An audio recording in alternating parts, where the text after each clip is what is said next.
Oh yeah, that's the biggest red flag yet. Max to Mercedes, forget it. And yes, Lewis Hamilton might have had something to do with it. Toto Wolff's latest words make one thing clear. If Max Verstappen is eyeing a move, Mercedes isn't the destination. And no, I'm not talking about his plans for Kimi Antonelli, because those are locked in according to motorsport.com for the next 3 years without him actually confirming a contract. No, this is about team culture. Today's Toto is a much older, wiser and more pragmatic man than the Toto that we saw back in 2013, and therefore worked with the arrival of Lewis Hamilton, who had arrived just months before. And as we all know, Toto and Lewis made wonderful music together and won plenty of trophies, all off the back of Lewis finding new lease of life after escaping the clutches of Ron Dennis, who, as we know at this point, treated his drivers mostly like commodities. When Lewis arrived at Mercedes, with Toto bright-eyed and bushy-tailed, he was basically saying to Lewis, Lewis, get yourself in our car and have all the freedom that you want. You want to wear baggy trousers and you can wear baggy trousers to meetings.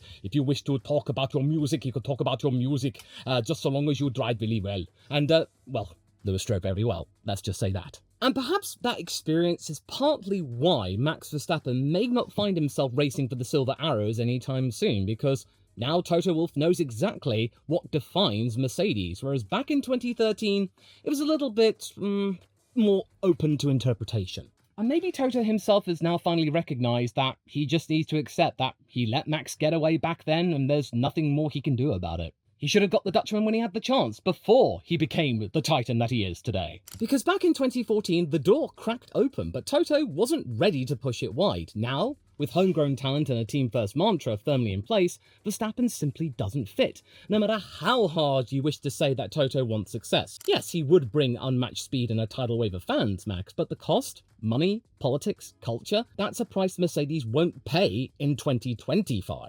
And these words are the crux of today's video, so here they are for your consideration. Ahem. I believe that the best ones, drivers, also have social intelligence, emotional intelligence. They are career-driven and focused, but they are not selfish. Lewis is a fantastic team player and he's been the most successful of all time. Michael Schumacher was able to assemble a team around him at Ferrari and be hugely successful. So you see that with the best, talent and ambition, but also consciousness, that it doesn't all revolve around yourself. There are other people who are part of your success. And how I've been managing this from the first day that I've been in Formula 1 is that I make no difference between the two drivers and the rest of the company. I've been telling them that there are 2,500 superstars in this team.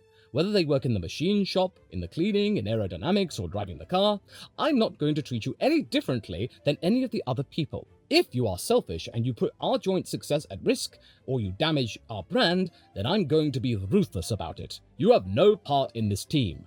That philosophy has worked because our drivers have understood that. They respect that.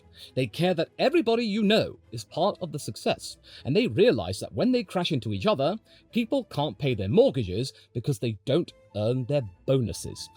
Yeah, I think that's quite a big clue, wouldn't you say? And again, the Verstappen gamble would have been so much easier had there been no F1 career behind the Dutchman. Using the potential fallout of the Rosberg-Hamilton fracas of 2016 to make it very clear to a teenage Verstappen that if he wants a seat within the team and to sup from their success, then he has to play by the rules. Now though, that ship has sailed, and I don't think Max would be ready to capitulate or to conform to Toto's wishes. And I think Hamilton's time with Mercedes is a very strong indicator that Wolff, so long as he remains the team principal of Mercedes, is not willing to put up with a big superstar power name, as long as the team is still trying to find its identity in the brand new era of Formula 1. That even though he did provide Lewis free rein and he flourished with the team, that it was a very good experience, but that Toto learnt a lot from it. And yes, that freedom was a very big factor for Lewis in him signing the dotted line with Mercedes specifically, because if he could easily have gone to another team, it wasn't just the fact that the power unit was looking potentially magnificent for 2014, it wasn't just the convincing words of Niki Lauda for him to give it a go with the likes of Toto. No, it was the ability for him to truly define himself, the brand, the person, freedom. Freedom that Lewis simply did not have at McLaren. And I'm not saying for a single second from Wolff's quote that he regrets one single iota of his time together with Lewis. Absolutely not. They are still firm friends and there are no hard feelings between them. They had great times together, but they were coming to an end, and admittedly Toto is quite grateful that Ferrari came a-knocking, since it did omit a potential awkward conversation at the end of this season because his contract in 2023 extended to this year, And then, yeah, I can imagine that the political fallout after that, if Lewis was still at Mercedes this year, it would have gone out with a whimper. Whereas at Ferrari, there might be some chance of redemption in 2026. But one thing became very clear thanks to Lewis's tenure with Mercedes, that the team culture is extremely important to Mercedes, and that even the greatest of stars within the sport has to live by the culture's rules on an everyday basis. All the while trying to keep all the people that work at Brackley and Brixworth happy, because, 2,500 people, that's a huge amount of people to be responsible for. Because one wrong move on track or a big fracas that causes controversy, it could compromise people's mortgages. People's livelihoods could easily be at risk if one driver decides to act selfishly. And what I think Wolff ideally wants for the next few years is to rebuild, to restructure, to redefine Mercedes, and to have two drivers who are more than happy to sing from the team's hymn sheet without any divergence from that brand. Because Mercedes, with George and Kimi, they are absolutely on brand, aren't they? Can you imagine Max being on brand with Mercedes? I don't see that happening, because just look what happens with Franz Herrmann. He makes one cameo testing around the Nürburgring, and now that's become a brand in itself. That just shows how influential Max can be, and what a force he can be for any team. Red Bull are more than happy to let him do what he wants. I don't think Mercedes are willing to do that, since, with Valtteri Bottas coming in, he can't do any more naked calendars because, that's not exactly on brand. Yeah, that's just one little thing, but those little things, as we see with Red Bull this year, they do add up to make Max's life not exactly super comfortable. And I feel for Valtteri because, chapsless, he was extra comfortable. So yeah, Toto's quite determined to not get back on that ride having just got off it, driving with a superstar. Russell and Antonelli came up through Mercedes Junior Team, a program born from the regret of losing Max to Red Bull. It's designed to produce drivers who live the team before me mantra organically, naturally, authentically. It doesn't feel like it's forced like it is with Piastri and Norris at McLaren. And not to mention the baggage that comes with a four-time world champion outside the Mercedes ecosystem, it all clashes with Toto's vision as of now. Unless the Dutchman can visibly and convincingly show change in both circumstance and style, he will remain an outsider to Mercedes for good. And when you stop to think about it, with all of the other front-running teams, they are very much pitching the idea of a team-first culture, that the team comes first beyond any personality, in which as long as you accept that the team is the focal point and will remain so, that there is no one person bigger than the collective, then you'll be absolutely fine. If not, then you can go and find work elsewhere. McLaren, with papaya rules, is there any more that needs to be said?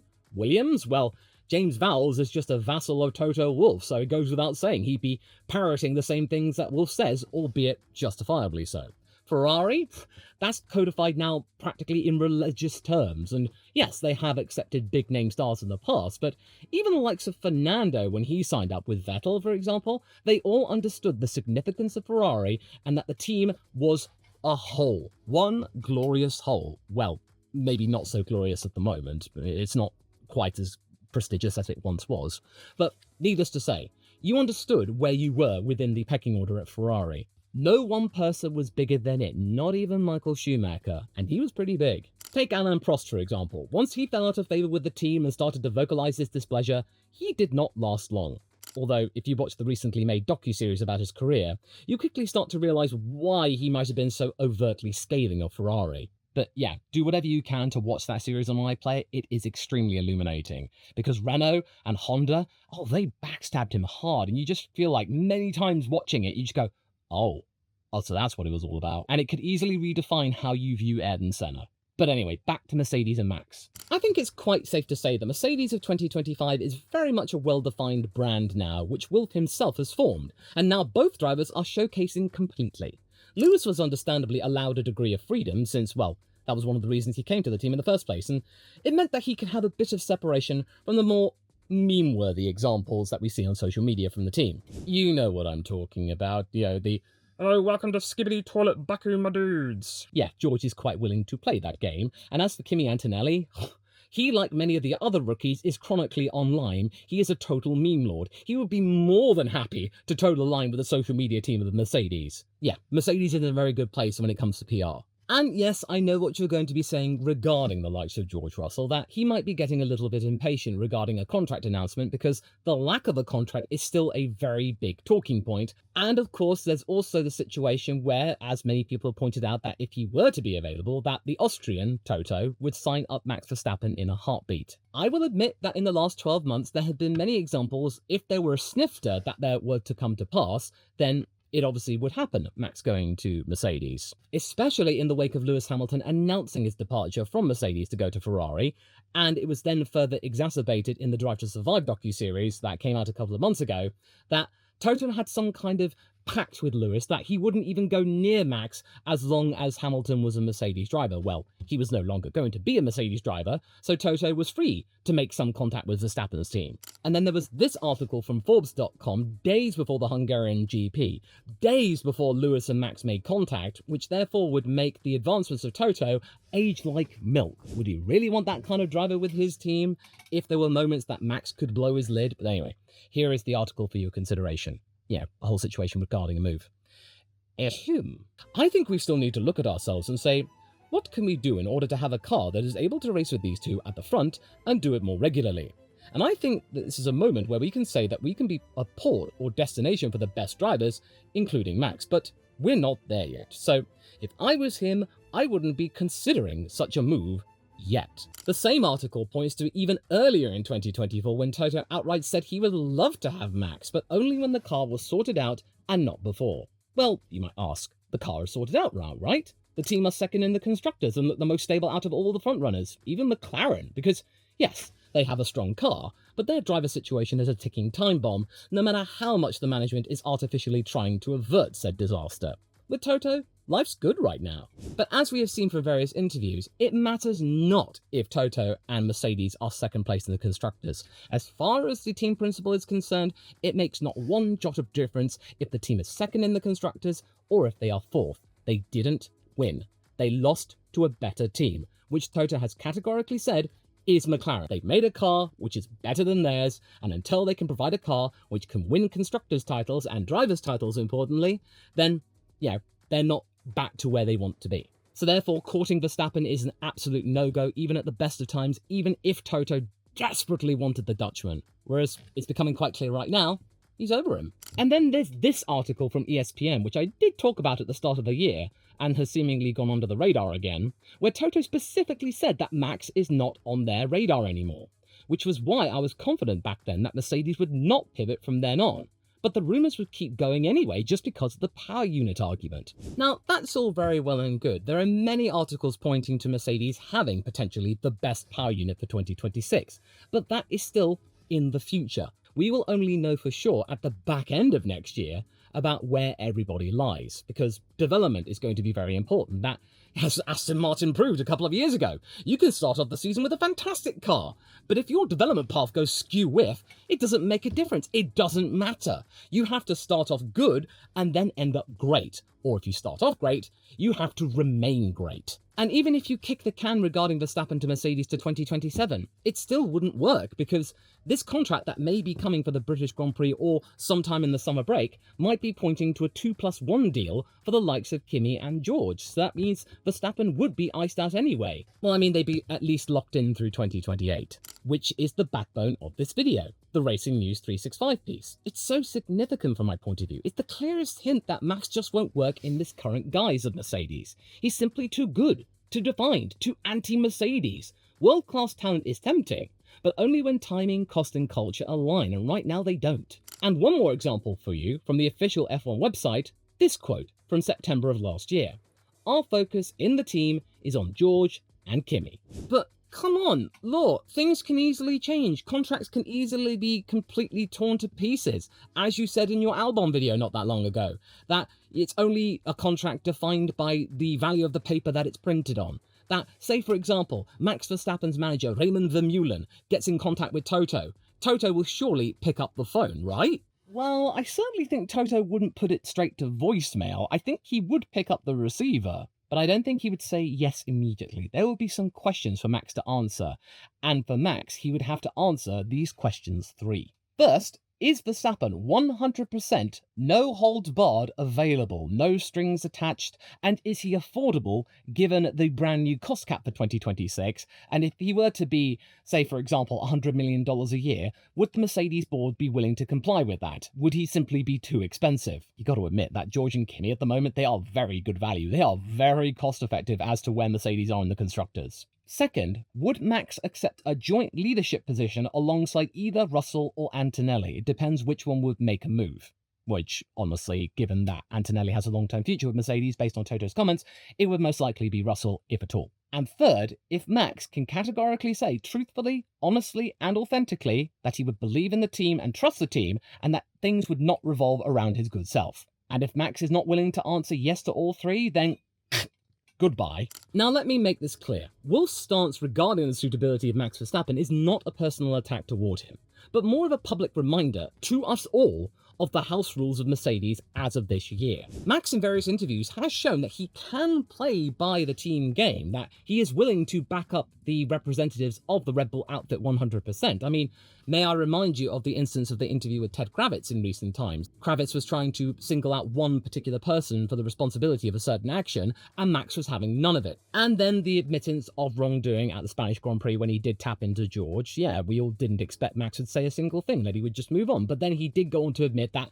yeah, that thing probably shouldn't have happened. And then not to mention all of the stuff that has been said about team unity with Red Bull just trying to fix the damn car. Max is trying to be a focal point, a morale-boosting effort for everyone, and sure, it's a bit of a aggressive and very thoroughly proactive means to try and G up motivation, but it is motivation all the same. Max has had some faith restored in the team. We all thought that he had lost it around the Australian Grand Prix, but it's slowly coming back, so it's up to Red Bull to not ruin it. Yet, his occasional high-profile refusal to yield, such as with Checo in 2022 for something so simple and basic, and it wouldn't affect him whatsoever, to those high-profile flashes of anger on track, would understandably make bosses of any team wonder whether the risk is worth the upside.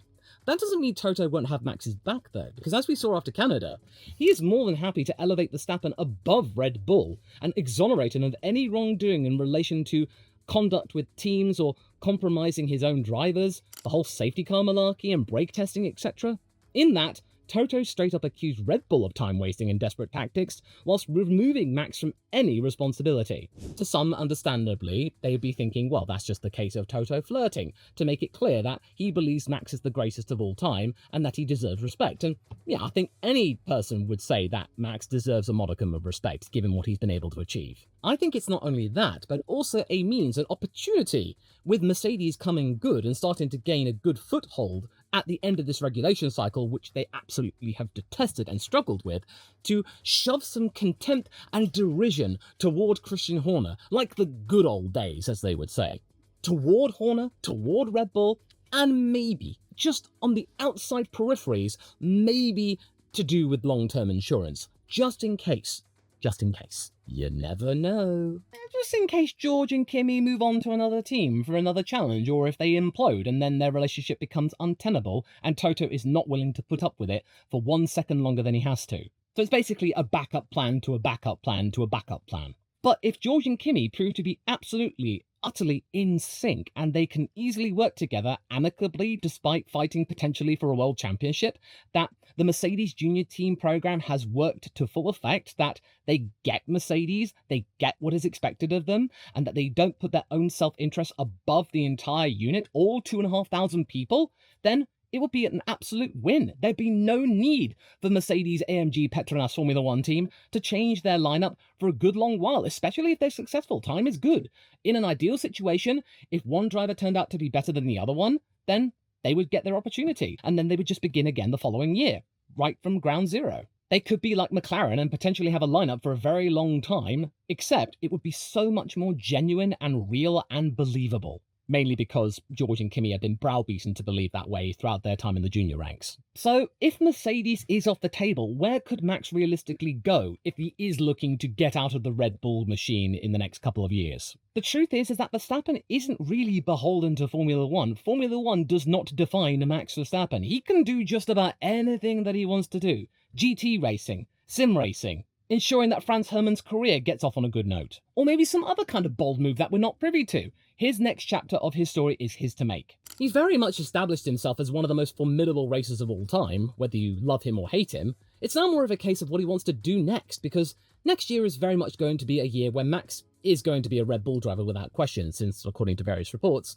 if Max is in the top 4 of the championship come this weekend's Austrian GP, he cannot escape his contract for next year without hefty financial penalties. The loss of maybe $20–30 million or more could totally derail his outside ventures. And besides, Red Bull could maybe nail the regulations in the end, and Max would know the whole widget inside and out and have a good competitive car.